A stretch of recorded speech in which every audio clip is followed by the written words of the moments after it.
Gold, trusted gold buyers. మీరు తాకట్టు పెట్టిన బంగారాన్ని విడిపించి ఈ రోజు ఉన్న మార్కెట్ ధరకు కొనబడను.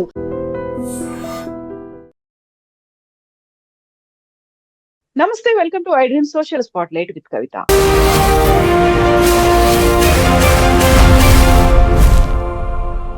ఇరాన్ మీద అమెరికా ఇజ్రాయెల్ దాడి యుద్ధం అనేది 3వ వారం కూడా కొనసాగుతోంది. వరుసగా 16 రోజుల్లో ఇప్పటికి కూడా ఆ తీవ్రత తగ్గనటువంటి పరిస్థితులే కనిపిస్తున్నాయి.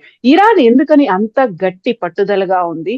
అందులోనూ అమెరికా ఇజ్రాయెల్ మీద యుద్ధాన్ని ఆపే ప్రసక్తే లేదు, మధ్యవర్తిత్వం కాదు కదా, శాంతి చర్చలు కూడా ఉండవు అనేటువంటి మాట ఎందుకు చెప్పింది?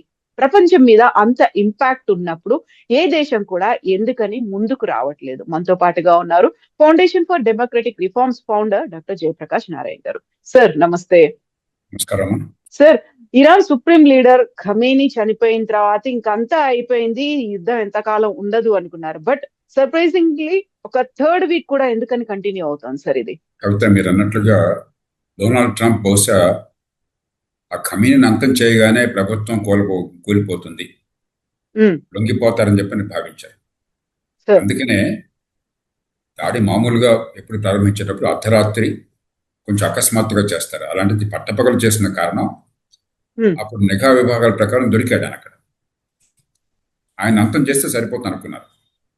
కానీ మరి పత్రికల్లో వస్తున్న వార్తలు కానీ విశ్లేషణలు కానీ చూస్తే స్పష్టంగా ఏమర్థమవుతుందంటే, ఈ మతతత్వవాద ప్రభుత్వం అక్కడ చాలా బలంగా వీళ్ళు అనుకున్నది. ప్రజల్లో వాళ్ళకి మెజారిటీ మద్దతు లేకపోయినా బహుశా 70-80% మంది వ్యతిరేకంగా ఉండొచ్చు ప్రజలు.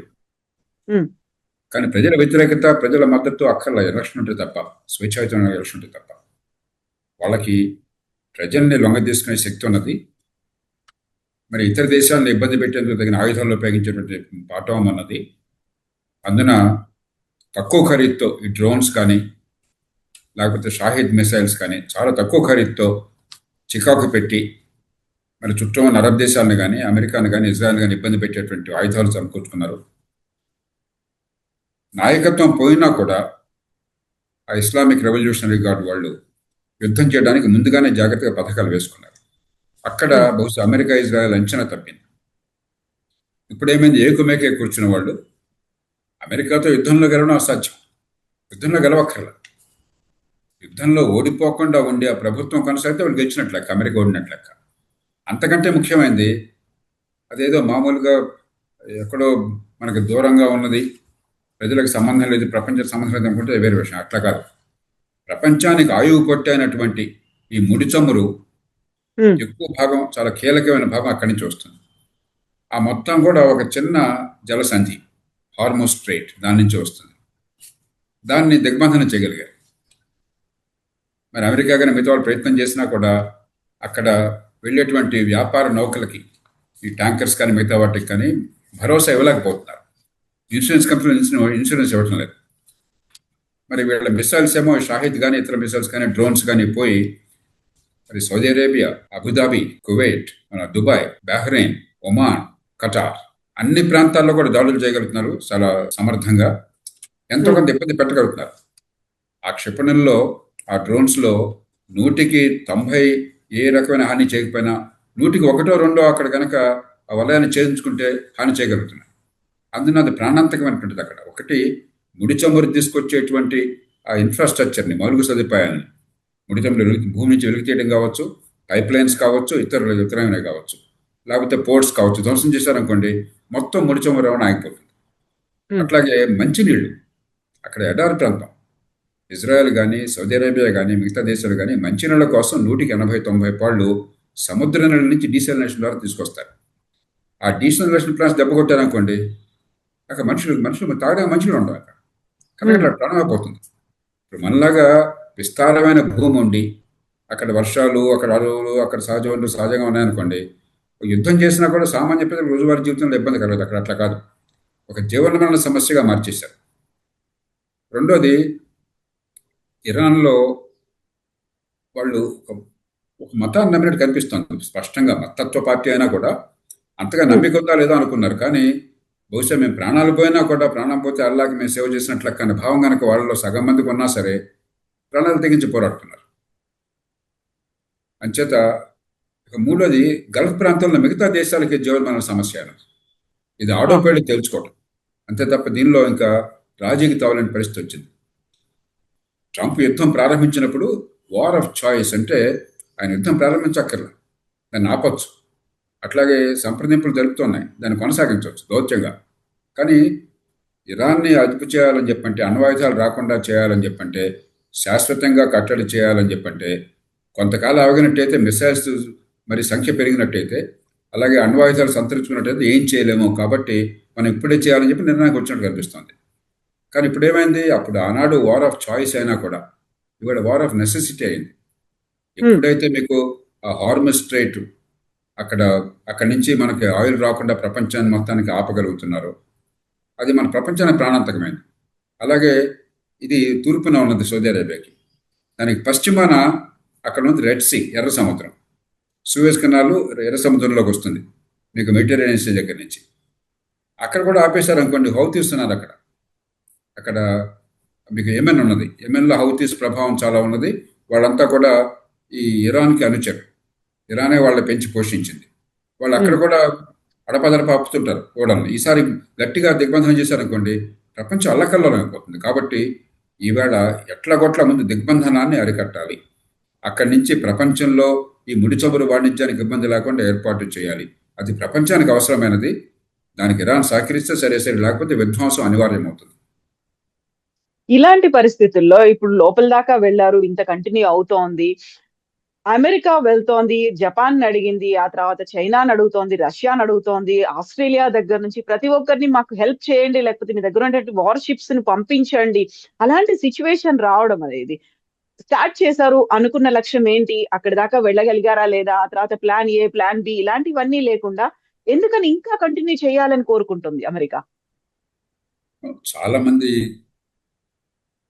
అనుకునేది కూడా మీరు చెప్పిందే. అంటే ముందస్తుగా వ్యూహం లేకుండా, ప్రణాళిక పకడ్బందీగా లేకుండా ఒక్కసారి గనక శిరచ్ఛేదనం చేసినట్టయితే, ఐతల్లో ఖమీనీని అగ్రనాయకత్వాన్ని కనుక సఫా చేసినట్టయితే మనం యుద్ధం గెలిచినట్టయితే చెప్పి భావించారు తప్ప తర్వాత ఏమవుతుంది ఒకవేళ అనుకున్నట్టు సఫలం కాకపోతే అని చెప్పి ఆలోచించినట్టు కనిపించట్లేదు. మనకు తెలిసినంత వరకు తెలియకుండా ఉన్నదో మనకు తెలియదు. ఇప్పుడు అమెరికాకి వెనక్కి వెళ్ళాలని చెప్పండి ఇబ్బంది ఏంటంటే, ఇప్పటిదాకా ఇరాన్ లేస్తే మనిషిని కాదని చెప్పి అన్నారు. కానీ ఇప్పుడు లేచి మేము అక్కడ అరబ్ దేశాల మొత్తాన్ని చీకాకుల పాలు చేయగలము, అక్కడ ఆర్థిక వ్యవస్థను చిన్నాభిన్నం చేయగలము, అక్కడి నుంచి ముడి చమురు ఎగుమతుల మొత్తాన్ని ఆపేయగలము, సముద్రంలో నౌకాయాన మార్గాలన్నీ మూసేయగలమని చెప్పి రుజువైంది. కాబట్టి ఇక శాశ్వతంగా ఆ ప్రాంతం మొత్తం, ఆ మేరకు ప్రపంచం మొత్తం ఇప్పుడు ఇరాన్కి లోబడి ఉండాల్సి వస్తుంది, అంటే భయపడుతూ ఉండాల్సి వస్తుంది. ఎప్పుడేం జరుగుతుందో తెలియదు. కాబట్టి ఇప్పుడు అమెరికా దృష్టిలో ఆలోచించినట్టయితే, అది పాశ్చాత్య దేశాల దృష్ట్యా ఒక రకంగా చూస్తే మలనాటి దేశాల దృష్ట్యా కూడా ఆలోచిస్తే, శాశ్వతంగా ఈ సముద్రయాన నౌకాయాన మార్గాలన్నీ కూడా తెరిచుంటాయి, దానికి భద్రత ఉంటుంది నమ్మకం లేకపోయినట్టయితే రేపు ఎప్పుడైనా ముప్పు రావచ్చు. కాబట్టి అమెరికాకి ఏంటి, ఇప్పుడు ఎట్లా కొట్ల ఆ నౌకాయానాన్ని మేము ఖచ్చితంగా రక్షించగలమని చెప్పిన విశ్వాసం కలిగించాలి. అందుకోసం మీరు చెప్పినట్టుగా ఇతర దేశాలను కూడా మద్దతు కోరటం. ఇప్పుడు ఉదాహరణకి భారత్ ఉందనుకోండి, పక్కనే ఉన్నాం మన ఓడలు వెళ్ళినాయి అనుకోండి, అక్కడ అమెరికా ఎక్కడి నుంచో తీసుకోవడం అంటే కొన్ని వారాలు నెలలు పడుతుంది. అన్ని చోట్లకి కూడా ఓడలను పంపించలేరు.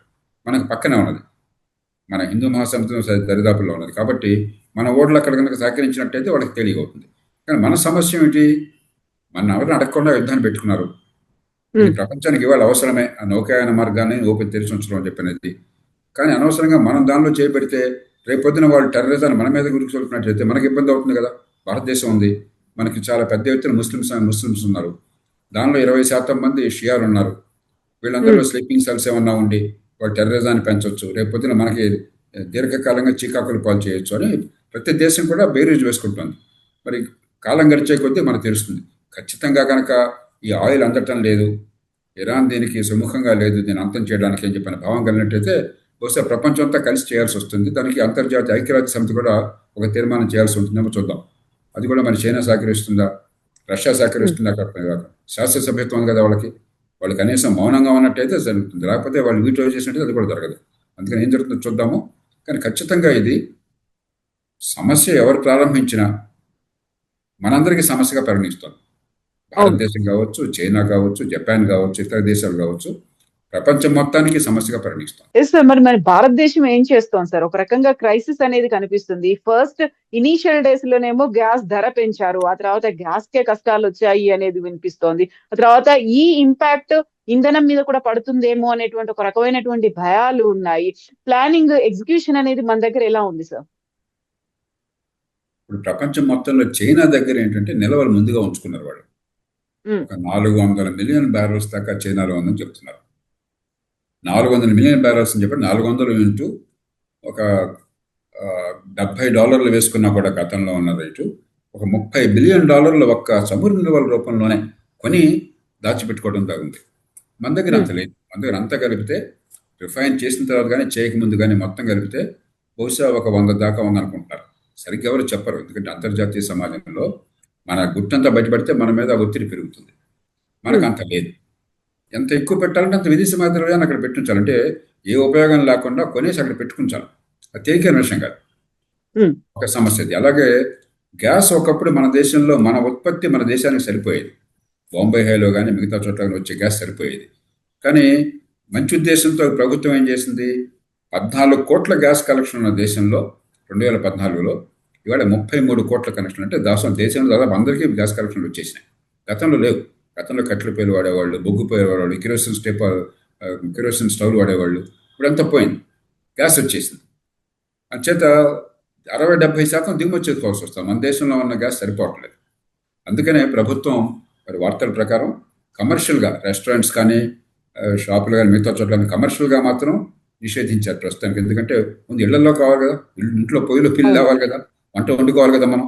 అందులో భారతదేశంలో బాగా వండకుండా ఇది తినం మనం. మన సాంప్రదాయం పచ్చిగా తిండి అలవాటు మనకు లేదు.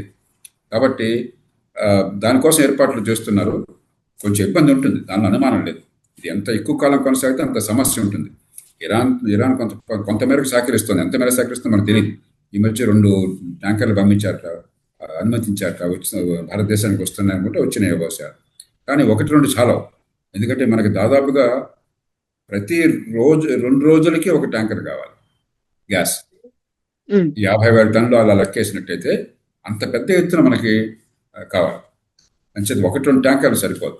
మనం కూడా మన చేతుల్లో లేదు. మనం ప్రారంభించిన యుద్ధం కాదు.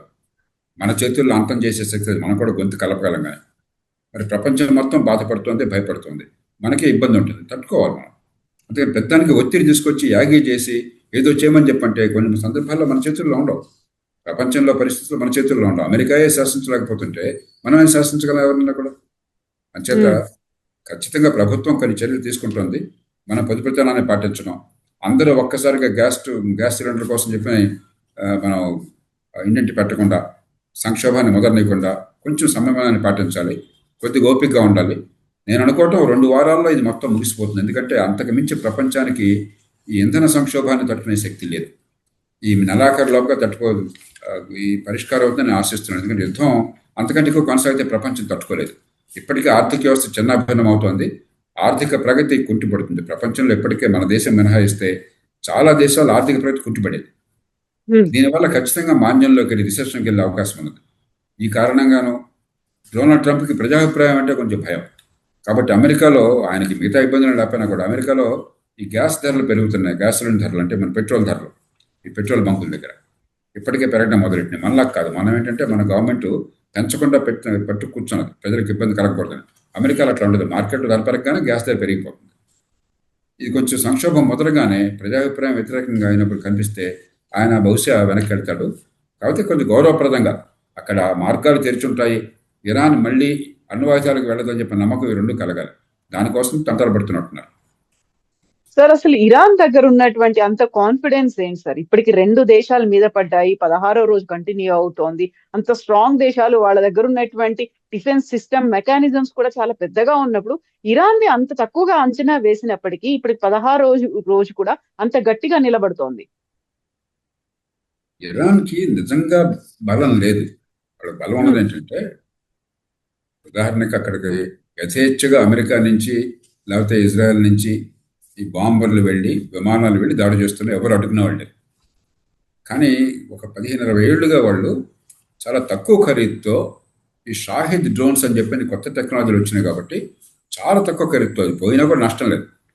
తక్కువ ఖరీదుతో విధ్వంసాన్ని సృష్టించే డ్రోన్స్ని బాగా పెద్ద ఎత్తున తయారు చేశారు. రష్యాకి వాళ్ళు సరఫరా చేస్తున్నారు. యుక్రెయిన్ యుద్ధంలో రష్యా వాడినటువంటి డ్రోన్లు చాలా మేరకు ఇరాన్ నుంచి వెళ్ళినవి. ఈ డ్రోన్లు తట్టుకునే శక్తి పాశ్చాత్య దేశాలకు లేదు. పాశ్చాత్య దేశాలకు చాలా ఖరీదైనటువంటి యాంటీ మిసైల్ ఉన్నాయి. పేట్రియాట్ మిసైల్ అని, థాడ్ మిసైల్ అని, అవన్నీ కూడా కోట్లాది రూపాయలు లేకపోతే 10 లక్షలాది డాలర్లు ఖర్చు చేస్తారు. అంటే ఇరాన్ కనుక ఒక $500, $1000, 10,000 డాలర్లతోనో ఈ డ్రోన్ పంపిస్తే దాన్ని ఎదుర్కోవటం కోసం వీళ్ళు $1 మిలియన్, $2 మిలియన్, $5 మిలియన్ ఖర్చు పెట్టాల్సి వస్తారు. అంటే వాళ్ళు 5-10 లక్షలు వాళ్ళు ఖర్చు పెడుతుంటే ఎదుర్కోవడానికి 5-10 కోట్లు వీళ్ళకి ఖర్చు అవుతుంది. దాంతో ఏమవుతుంది, ఎన్ని వాళ్ళు మిసైల్స్ పంపిస్తే వీళ్ళందరికీ కూడా యాంటీ డ్రోన్ లేదా యాంటీ మిసైల్ వెపన్స్ డిప్లీట్ అయిపోతున్నాయి. అమెరికా మొత్తం తలకిందులు తపస్సు చేసినా కూడా వాళ్ళు ఉత్పత్తి చేయగలిగేది అమెరికా లాంటి దేశం కూడా, అది ప్రపంచ యుద్ధం లాంటిది వస్తే ఉత్పత్తి పెంచుతారు. మామూలుగా వాళ్ళు ఉత్పత్తి చేసేది కొన్ని వందల్లో ఉంటుంది ప్రతి సంవత్సరం. తొలి 24-36 గంటల్లోనే 800కు పైగా పేట్రియాట్ మిసైల్స్ని కోల్పోవాల్సి వచ్చింది అమెరికా. మొత్తం యుక్రెయిన్ యుద్ధంలో ఈ 4 ఏళ్ల కాలంలో యుక్రెయిన్ వాడింది 800 కూడా లేవు వాళ్ళు పేట్రియాట్ మిసైల్స్. ఒక్కరోజు అన్ని మిసైల్స్ను పోగొట్టుకోవాల్సి వచ్చింది. కాబట్టి ఎసిమెట్రిక్ వార్ఫేర్ అంటారు. తక్కువ ఖరీదుతో ప్రత్యర్థిని చీకాకు పెట్టడం నేర్చుకున్నారు ఇరాన్ వాళ్ళు. దానికి అమెరికా సిద్ధపడలేదు. అందుకని ఇప్పుడు యుక్రెయిన్ దగ్గర సాయం కోరుతున్నారు. ఎందుకంటే రష్యా నుంచి ఇలాంటి ఈ డ్రోన్లు కానీ ఈ షాహిద్ మిసైల్స్ కానీ వెళుతుంటే దాన్ని ఎదుర్కొనేటువంటి టెక్నాలజీని యుక్రెయిన్ రూపొందించుకున్నారు. వాళ్ళు కూడా తక్కువ ఖరీదుతో ఎదుర్కోగలుగుతున్నారు. వాళ్ళ నుంచి ఇప్పుడు నేర్చుకుంటున్నారు. కానీ ఇవన్నీ ఇప్పుడు నేర్చుకుని ఇప్పుడు మొదలెట్టి ఇప్పుడు ఆకలిస్తోందని చెప్పంటే ఇప్పుడు కూరగాయలు తీసుకొచ్చి ఇప్పుడు కోసి ఇప్పుడు వండి టైం పడుతుంది కదా, క్షణాల్లో జరగదు కదా. కాబట్టి ఎసిమెట్రిక్ వార్ఫేర్, పెద్ద ఖర్చు లేకుండా మీకు రక్షణ లేకపోయినా కూడా ఇతరుల మీద దాడి కొట్టి వాళ్ళు ఇబ్బంది పెట్టడం ఎలాగో నేర్చుకున్నారు. రెండోది చాలా కీలకమైన ప్రాంతంగా పెట్టడం ఆయువు పట్లు. అక్కడ ముడి చమురు తీసుకొచ్చేటువంటి ఆ ఇన్ఫ్రాస్ట్రక్చర్ కావచ్చు, ఎగుమతి చేసే ఇన్ఫ్రాస్ట్రక్చర్ కావచ్చు, ఓడలు పోకుండా నేవల్ బ్లాకేడ్ చేయడం కావచ్చు, అక్కడ హార్మస్ స్ట్రైట్లో ఆ ప్రాంతం మొత్తంలో నౌకాయానం మొత్తాన్ని ఆపడం కావచ్చు, రేపొద్దున మంచినీళ్ళకు కూడా ఆపేస్తామని భయపెట్టడం కావచ్చు, అలాగే ఇంటర్నేషనల్ ఎయిర్పోర్ట్స్ లాంటి వాటిని దాడి చేయడం కావచ్చు, ఇవన్నీ నేర్చుకున్నారు. కాబట్టి ఇప్పుడు సౌదీ అరేబియా ఏం చేస్తోంది, తూర్పు తీరంలో మామూలుగా అక్కడ ఎక్కువగా ఆయిల్ని ప్రపంచానికి ఎగుమతి చేస్తారు. ఆ తూర్పు తీరంలో ఉన్నటువంటి అబ్ఖైక్ అని ఒక నగరం ఉన్నది, అది పర్షియన్ గల్ఫ్లో ఉన్నది. అక్కడ ఇరాన్ దాడులు వస్తాయని చెప్పని, లేకపోతే హార్మస్ స్ట్రైట్ నుంచి వెళ్ళడానికి సాధ్యం కాదని చెప్పని వాళ్ళు ముందుగానే పైప్ లైన్ పెట్టుకున్నారు. పశ్చిమ తీరానికి పోతుంది. పశ్చిమ తీరంలో యాన్బూ అని చెప్పిన ఒక నగరం ఉంది. ఆ నగరానికి వెళ్తుంది. రోజుకి 7 మిలియన్ బ్యారెల్స్, అంటే సౌదీ అరేబియా ఉత్పత్తి చేసే మొత్తం దాదాపు అక్కడికి వెళ్ళిపోతుంది. అక్కడ పంపిస్తున్నారు. ఇప్పుడు అక్కడి నుంచి సూపర్ ట్యాంక్స్లో పంపిస్తున్నారు. కాబట్టి ప్రత్యామ్నాయ మార్గాలని ప్రపంచం ఎంచుకోవాలి. ఎందుకంటే అవన్నీ చాలా ఖరీదైనటువంటి ఈ అనుభవం తర్వాత బహుశా ఇక రేపొద్దున ఇలాంటి సమస్య అనేది ఎట్లా అని చెప్పి ప్రపంచం చాలా పెట్టుబడి పెట్టాల్సి వస్తుంది. కొన్ని ఏళ్ళు పడుతుంది ఆ మార్గాల్లో ఏర్పడుకోవాల్సిన అవసరం. ఆల్టర్నేట్స్ అనేది ప్రతిసారి ఇప్పుడు కరోనా సడన్ గా వచ్చినప్పుడు మనం ఆల్టర్నేట్స్ చూసుకున్నాం, ఏమున్నాయి ఇంపాక్ట్ కాకుండా ఉండడానికి, స్టాండ్ స్టిల్ అవ్వకుండా ఉండడానికి. అలాంటి పరిస్థితి ఒకవేళ వస్తే అనేది మళ్ళీ మనం ఊహించుకోవాలి. ఎందుకంటే హర్ముజ్ జలసంధి మీద ఇంపాక్ట్ అనేది చాలా ఉంటుంది కాబట్టి ఆ దిశగా కేంద్ర ప్రభుత్వం ఏమైనా ప్లాన్స్ చేసిందా సార్? ఇప్పటికే మనం ఏంటంటే ఇరాన్ నుంచి కొంటున్నాం ఆయిల్ని, సౌదీ అరేబియా నుంచి, ఇతర గల్ఫ్ దేశాల నుంచి కొంటున్నాం, రష్యా నుంచి కొంటున్నాం. అనవసరంగా రష్యా నుంచి కొనకూడదని అమెరికా నిషేధించింది. మళ్ళీ వాళ్ళే ఎత్తేయాల్సి వచ్చింది. ఎందుకని, లేకపోతే చమురు ధరలు మరీ పెరిగిపోతాయని చెప్పాను. కాబట్టి ఇప్పటికే మనం డైవర్సిఫై చేసాం. ఒక చోట నుంచి కొంటాం కాకుండా అమెరికా నుంచి కొంటున్నాం. వెనిజువేలాలో ఆలోచిస్తే అక్కడి నుంచి కొనడానికి సిద్ధంగా ఉన్నాం. ఎక్కడ వీరుంటే అంటే ఎన్ని ఎక్కువ చోట్ల నుంచి కొనే అవకాశం ఉంటే అంత ఎక్కువగా మనకి కొంచెం భద్రత ఉంటుంది. ఇక రేపొద్దున దీర్ఘకాలం చేయాలని చెప్పంటే నిల్వ సామర్థ్యాన్ని పెంచుకోవాలి మనం. అలాగే ప్రపంచం దీర్ఘకాలికంగా దీన్ని తట్టుకోవాలంటే పరిస్థితులు అని చెప్పంటే ప్రత్యామ్నాయంగా పైప్ లైన్స్ కానీ, ఇప్పుడు ఎలాగైతే సౌదీ అరేబియా మీకు అబ్ఖైక్ నుంచి యాన్బూ దాకా పైప్ లైన్ 1400 కిలోమీటర్ల పైప్ లైన్ వేసుకున్నారు. అలాంటివి ఒక్కరోజు వచ్చే కాదు, కొన్ని $100 కోట్ల దానికోసం ఖర్చు పెట్టాల్సి ఉంటుంది. ఆ ఖర్చుకి ప్రపంచం సిద్ధపడాలి. ఆ మేరకు ప్రపంచం మీద భారం పెరుగుతుంది, ఆయిల్ ఖర్చులు పెరుగుతాయి, ఆయిల్ ధరలు పెరుగుతాయి ఆ మేరకు. కానీ తప్పదు, ఎందుకంటే ఇప్పుడు ఇంధనం లేకపోతే ప్రాణాంతకం అవుతుంది. ఇంకో బహుశా 20 ఏళ్ళు దాటిన తర్వాత కాలక్రమేణా ఎలక్ట్రిక్ కార్లు పెద్దగా పెట్రోల్ డీజిల్ అవసరం లేని లోకం వచ్చిన తర్వాత అప్పుడు ఇబ్బంది ఉండదు. కానీ అప్పటిదాకా వచ్చే 15-20 ఏళ్ల పాటు ఈ అనుభవాన్ని దృష్టిలో పెట్టుకుని యుద్ధం అంతమైన తర్వాత కూడా దినదినగండా 100 ఏళ్ళ ఆయుష్ మనకి. ఎంత టైం పడుతుంది అనుకుంటున్నారు సార్ మీరు యుద్ధం ఆగడానికి? నేను నెలాఖరికి అవుతుందని నేను ఆశపడుతున్నాను. ఎందుకంటే ఇప్పటికే $100 దాటిపోయింది ఇది బ్యారెల్ గుడిచమురు ధర, $70 నుంచి. ఇది కొనసాగితే 150 ఆ పైన కూడా వెళ్ళిన ఆశ్చర్యపోవక్కర్లేదు. ఎందుకంటే ప్రపంచంలో గత 100 ఏళ్లలో 100 ఏళ్ల క్రితమే ఆయిల్ ప్రారంభమైంది మనకు వాడకం. 100 ఏళ్ల క్రితమే మీకు ప్రపంచంలో ఈ మోటార్ కార్లు రావటము, ఆయిల్ వాడటం. అప్పటిదాకా ఆయిల్ వాడేవాళ్ళు కాదు. ఈ 100 ఏళ్లలో ఇంత ఎక్కువగా ఈ ఆయిల్ రవాణాకి అంతరాయం కలగల ఇంత పెద్ద స్థాయిలో. కాబట్టి ఆయిల్ ధర విపరీతంగా పెరుగుతుంది. ఆయిల్ అనేది మంచినీళ్ళు ఎలాగైతే జీవన అవసరమో, ఇప్పుడు మంచినీళ్ళు అసలు తాగడానికి నీళ్ళు లేవనుకోండి, ఆ నీళ్ళకి వెలగట్లేము. ఇక ఒక గ్లాసు ₹1,00,000 ఇవ్వాలి మనం, బతకాలి కదా. అవును. ఆయిల్ కూడా అట్లాగే ఇనెలాస్టిక్ డిమాండ్ అంటారు. అంటే మనకి వాహనాలు కానీ, మరి కొన్ని రసాయన పరిశ్రమలు కానీ, ఎరువులు కానీ, ఇవన్నీ కూడా ఆయిల్ మీద ఆధారపడి ఉన్నాయి. అది అవసరం. ఇప్పటికీ ఎరువుల ధరలు 40-50% పెరిగినాయి అంతర్జాతీయ మార్కెట్లో. ఆయిల్ ధర 40-50% పెరిగింది. గ్యాస్ ధర 50-70% పెరిగింది. రేపు పొద్దున ఇంకా రెట్టింపైన ఆశ్చర్యపోకర్లేదు. అంత ఎక్కువైనప్పుడు ప్రపంచం భరించలేదు. ప్రపంచం అంతా ఆర్థికంగా తీవ్రమైన కల్లోలన పడుతుంది. ఇరాన్ మీద ఒత్తిడి పెడతాము. ఇప్పుడు చైనా కూడా కలిసి రావాలి. రష్యా కలిసి రాకపోవచ్చు. రష్యాకు చాలా లాభం ఇది. ఎందుకంటే ఇక్కడ గల్ఫ్ ప్రాంతాల నుంచి ఆయిల్ అందకపోయినట్టయితే, గ్యాస్ అందకపోతే అమ్ముకునేది ఎవరు? రష్యా. ధర పెరిగితే లాభం వచ్చేది వరకు రష్యాకి. కాబట్టి రష్యా కలిసి రాకపోవచ్చు, కానీ చైనా బహుశా కలిసి రావచ్చు. అయితే మరి చైనాతో చాలా లౌక్యంగా వ్యవహరించాలి డొనాల్డ్ ట్రంప్. బెదిరించడం కాదు, మర్యాదగా వ్యవహరించి మన ఇద్దరం పూనుకోకపోతే ఎట్లా, 2 పెద్ద దేశాలు అని చెప్పని మర్యాదగా మాట్లాడితే వాళ్ళు ఒప్పుకుంటారో చూద్దాం. Yes, sir. Thank you so much, sir. Thank you, sir. And for more videos, Please subscribe to iDream. Please subscribe to iDream. Please subscribe iDream. And please subscribe to iDream. For more videos, subscribe to iDream. please like, share and subscribe to the channel. Congratulations, iDream. Subscribe to iDream. Subscribe to iDream. So subscribe to iDream Media. iDream की iDream team अंदर की huge congratulations. Please subscribe iDream Media. Please subscribe to iDream. Subscribe iDream. Please subscribe to iDream. iDream అంటే నా కళల channel subscribe చేసుకున్న నోరు తిరుగుతలేదు. మీరైతే గంట గుర్తు కొట్టండి. For more such videos, please subscribe to iDream. Subscribe to iDream. Please subscribe to iDream. Please subscribe iDream Media. Please do subscribe to iDream. Please subscribe to iDream Media. For best entertainment and information, please subscribe iDream. And don't forget to subscribe to iDream.